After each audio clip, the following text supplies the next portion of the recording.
सामाजिक प्राणी है। उसे परिवार में समाज, मित्र, परिवारजनों के संग रहना होता है और उसे अच्छा लगता है। परिवारजनों के संग जब हम रहते हैं, अपने मित्रों के संग जब रहते हैं, हम हंसी खुशी के संग उनसे बातें करना हमें बहुत अच्छा लगता है। पर आपको पता है, अपने मन के विचार को एक दूसरे से बांटने में एक ही माध्यम का इस्तेमाल होता है और उसे कहते हैं भाषा। नमस्कार बच्चों, मेरा नाम डॉक्टर स्वाति आकाश जैन और आज मैं आपको पढ़ाने जा रही हूँ अपनी मातृभाषा और राष्ट्रीय भाषा हिंदी। बच्चों, पिछले साल आप कक्षा 3 में थे और अब आप कक्षा 4 में आ चुके हैं। तो चलिए चलते हैं कक्षा 4 के हिंदी के सफ़र पर, ठीक है। और आज हम पढ़ेंगे हमारा प्रथम अध्याय।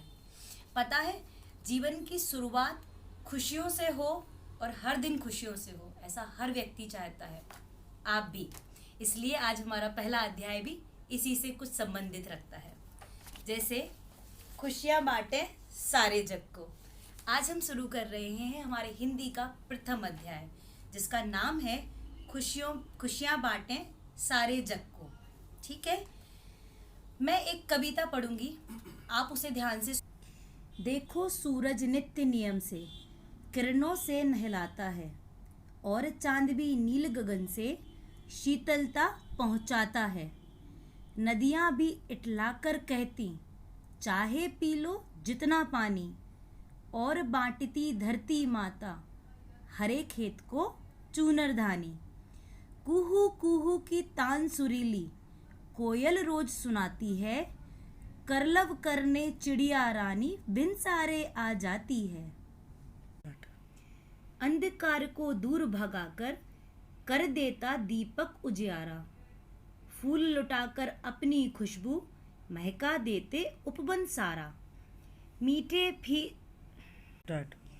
मीठे फल और छाया देने पेड़ सदा झुक जाते हैं, बादल भी लाकर के पानी सबकी प्यास बुझाते हैं। परोपकार का जीवन इनका सचमुच बड़ा महान है, खुशियाँ बांटे सारे जग को वही सच्चा इंसान है। बच्चों, जब आपके माता पिता या आपके शिक्षक और अध्यापक आपसे कहते हैं कि बच्चों की एक दिनचर्या होनी चाहिए, कुछ उनके नियम होने चाहिए, उनके कुछ कारण होते हैं।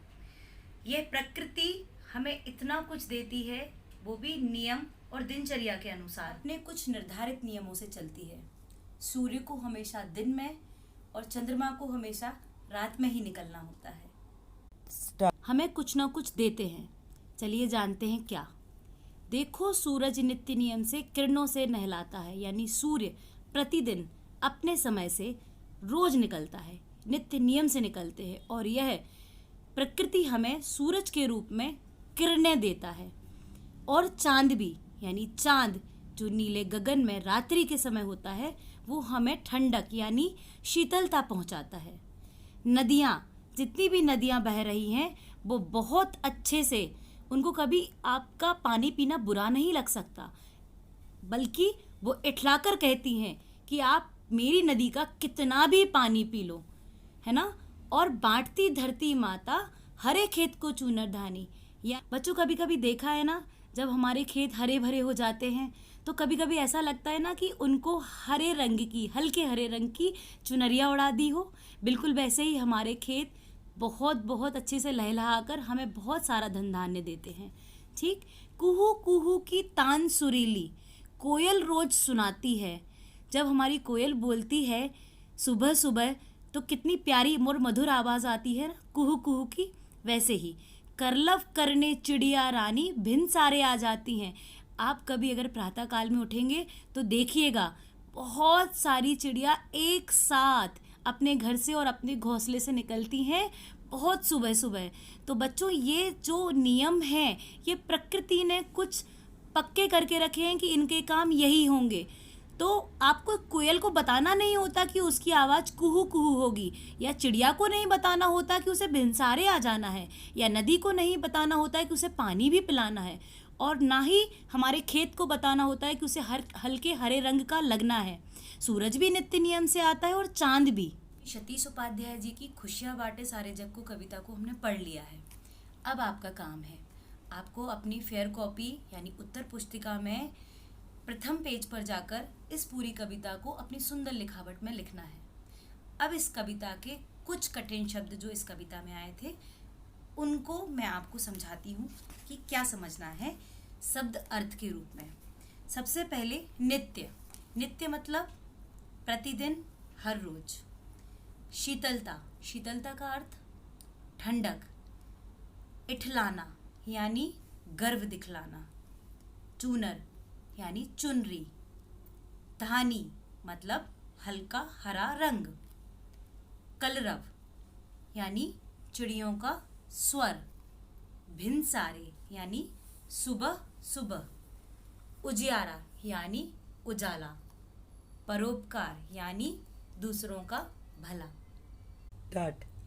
आपको अपनी उत्तर पुस्तिका यानी फेयर कॉपी में कविता लिखने के उपरांत के पेज पर अभ्यास के लिए इन शब्दार्थ को लिखना है। लिखने के बाद आप इनको याद भी करेंगे और मैं अगली कक्षा में जब आऊंगी तब सबसे पहले मैं इसी कक्षा में लिए हुए कविता को सुनूंगी और इन शब्दार्थों को आपसे सुनूंगी। डाट। जैसा कि बच्चों मैंने पूरी कविता आपको समझा दी है तो मुझे पूरी अपेक्षा है आपसे कि आप सभी प्रश्नों के उत्तर देने में सक्षम हो चुके होंगे। तो अब मैं आपसे प्रश्न पूछूंगी और आपको उनके उत्तर देने होंगे। मेरा पहला प्रश्न है, किरणों से कौन नहलाता है? हाँ, बिल्कुल सही, बिल्कुल सही उत्तर है आपका। सूरज किरणों से नहलाता है। बहुत ही अच्छा, मुझे पूरी आशा थी कि आप यही उत्तर देंगे। आप अपनी उत्तर पुस्तिका में और जिनके पास किताब है वो अपनी किताब में ही यानी पुस्तक में ही इस प्रश्न का उत्तर लिख सकते हैं। अब मैं चलती हूँ अपने अगले प्रश्न की ओर। हमारा अगला प्रश्न है, नदियाँ इठलाकर क्या कहती हैं? जी हाँ, यानी मुझे समझ में आया कि आपने कविता बहुत अच्छे से सुनी है। नदियाँ इठलाकर कहती हैं, चाहे पी लो जितना पानी। बहुत अच्छा बच्चों, अब आपको अपनी उत्तर पुस्तिका या फिर आपके पास यदि पुस्तक है तो पुस्तक के दूसरे सवाल यानी ख सवाल का भी आप उत्तर लिख सकते हैं। आ रहा है ना उत्साह? इसी उत्साह के संग पढ़ना है हमें अपना पूरा अध्याय, ठीक है? तो अब हम चलते हैं अपने गा प्रश्न की ओर और हमारा गा प्रश्न है, चिड़िया कलरव करने कब आती हैं? चलिए बताइए। हाँ, बहुत सही, चिड़िया कलरव करने भिनसारे आ जाती हैं, सुबह सुबह आ जाती हैं। देखा है ना चिड़ियों का झुंड, जैसे मैंने कहा अभी आपसे वैसे ही। चलिए अब चलते हैं घा प्रश्न की ओर यानी हमारे चौथे प्रश्न की ओर। फूल उपवन को कैसे महकाते हैं? जी, फूल लुटाकर अपनी खुशबू महका देते उपवन सारा। फूल अपनी खुशबू लुटा देते हैं और उपवन को बहुत अच्छे से महका देते हैं। लिख रहे हैं ना आप सारे प्रश्नों के उत्तर?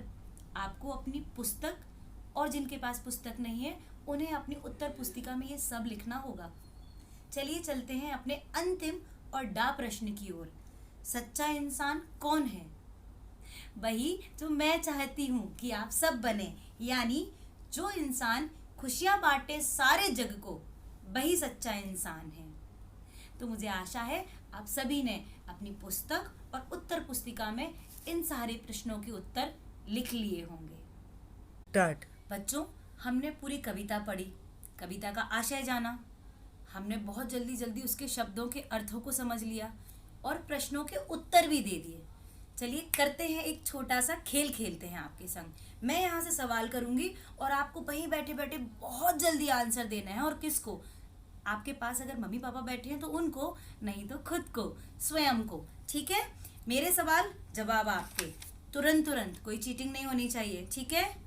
धरती माता हरे खेतों को बांटती है, क्या? धानी चूनर, मिट्टी, बसंती चूनर या खाद? बहुत बढ़िया, धानी चूनर। अगर दूसरा सवाल है मेरा, जो दूसरों की सहायता करते उनका जीवन होता है क्या? मुश्किल, महान, सरल या बेकार? बहुत बढ़िया मेरे बच्चों, बड़ा महान। मान गए कि आपने अध्याय अच्छे से सुना है। चलिए अगला क्वेश्चन, क्या देता है सूरज? राइट, किरणें। क्या देती है चांद?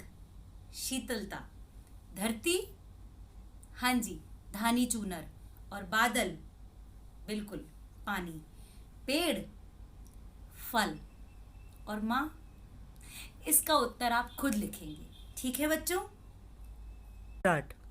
पूरे संपूर्ण अभ्यास कार्य के लिए इस वीडियो के जस्ट बाद आपके पास कुछ फोटोग्राफ्स आएंगे, उसको आप पॉज कर अपनी उत्तर पुस्तिका में कंप्लीट कर लीजिए। तो कैसा लगा आपको आज आपका पहला अध्याय और पहली कक्षा?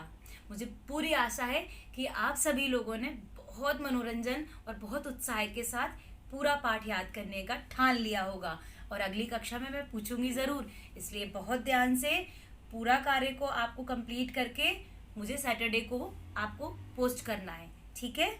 और इसी के साथ अच्छे से सारी क्लासेस को अटेंड करना और बहुत सकारात्मकता के साथ अच्छे से घर पे पढ़ाई करना। बच्चों, कोरोना वायरस के चक्कर में आप स्कूल तो नहीं आ पा रहे, पर अपने घर पर बैठकर अपने माता पिता के संग ये नया आपको अनुभव हुआ होगा इतने दिनों में रहकर। कभी आपके पेरेंट्स ने आपको इतना समय नहीं दिया होगा। आप उनके संग रहिए, स्वस्थ रहिए, अच्छे से रहिए, और हिंदी को अपना सबसे अच्छा सब्जेक्ट बनाने के लिए, सबसे अच्छा विषय बनाने के लिए प्रयास करते रहिएगा, ठीक है मेरे प्यारे बच्चों? आज के दिन मैं विदा लेती हूँ। आप सभी का बहुत बहुत धन्यवाद इतने अच्छे से पढ़ने के लिए, मेरे अच्छे बच्चे बनने के लिए। बाय।